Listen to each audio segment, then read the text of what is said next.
of something much greater than our body, our mind, much greater than the individual lives that we live on the surface layer of life.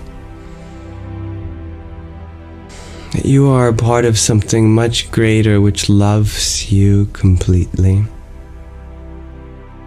And therefore, we should aspire ourselves to be reflections of that whole too, and recognize that everyone and everything around us is a part of the very same thing as we are. Never be fooled into thinking that there's one life that's mine and another life that's yours. There's no such thing. There's only life. And you can choose to recognize that you're a part of it or be in resistance to it. But one thing's for certain, no matter what you believe, the best way to make your beliefs become a reality is to exemplify them yourself to the highest of your abilities, and that serves as the seed which sits in the fertile soil of the minds of others and begins to grow in their own time. Just as we can never force a flower to blossom, all we can do is provide what is required for it to do so. We do just that by being a role model student ourselves of the perspectives that inspire us, and sooner or later, those around us begin to notice, this person seems to have so much love, so much peace. What do they see that I may have forgotten to look for? And in just that way, you create the subtle impression for change in the world around you. Yes, it starts off slow, but that is because of the inertia it has. Only that which is very small is capable of being moved so quickly.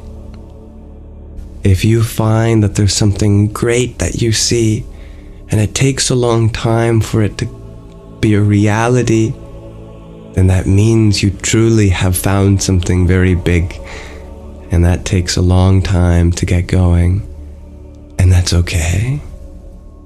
The best time to plant a tree is 40 years ago. The second best time is now. Plant that seed in the minds of those around you by embodying what it means to look for peace and harmony within yourself. And I promise you will make a difference. You will be successful and you will be happy.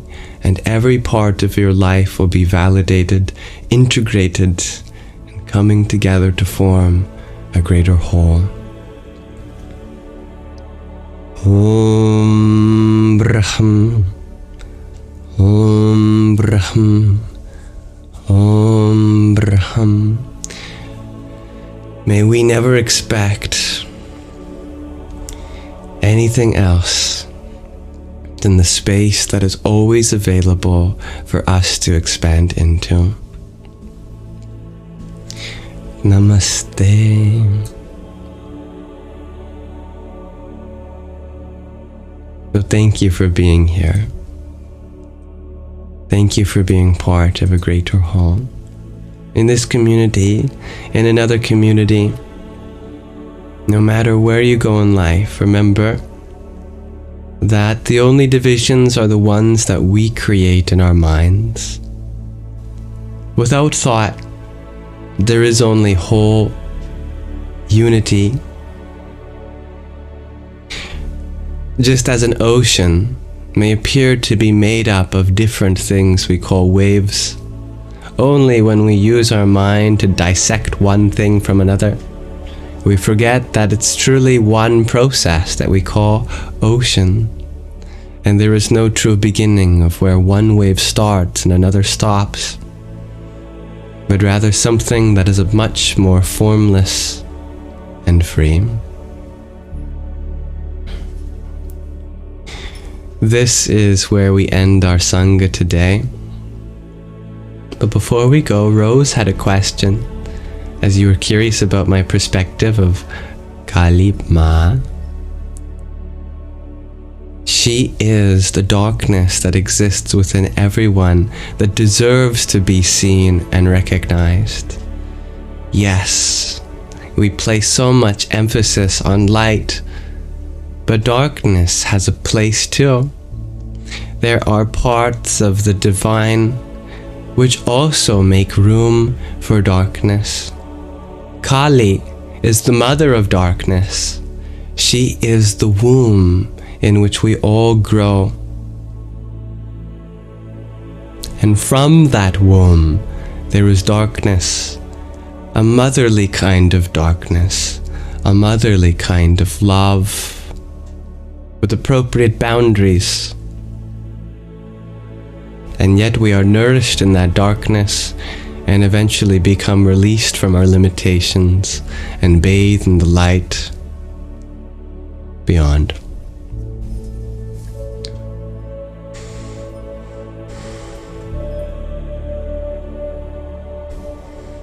Tears are always beautiful.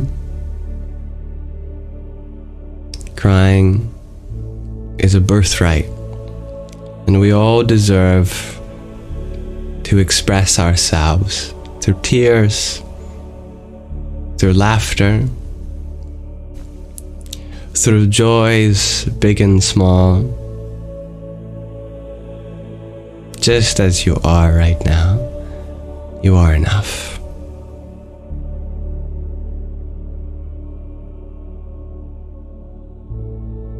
Before I close this live stream, I'd like for you to know that it won't be lost to time, in case there's ever a part of it which you wanted to hear again, entirely by your choice. That is within YouTube, the platform which I post the recordings as well as the snippets of our meditations and our readings and our show and tells, in case you ever want to benefit from them. It's all there for you. And you never have to worry about any advertisements, because, oh my goodness, I tell you, there's very few things I hate, but YouTube ads are one of those things. So I don't monetize my videos. There's also a Yamsox ASMR YouTube channel where we've been reading through the Bhagavad Gita, one chapter at a time, whispered with rain sounds in the background. Maybe that's something you'd like to listen to. It's there for you. But regardless, may this live stream, in any form, be an offering to the divinity within you.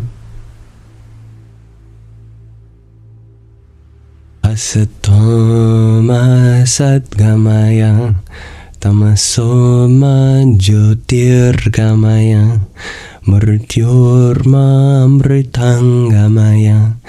Om Shanti Shanti Shanti. Lead us from the unreal to the real. Lead us from darkness to the light, from death to deathlessness. May there be peace in our hearts, environments, and forces that compel us.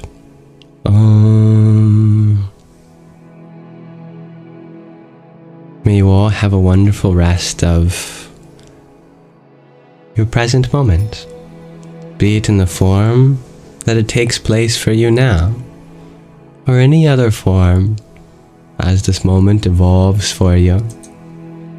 Keep having trust that everything that comes to you can be used for your awakening.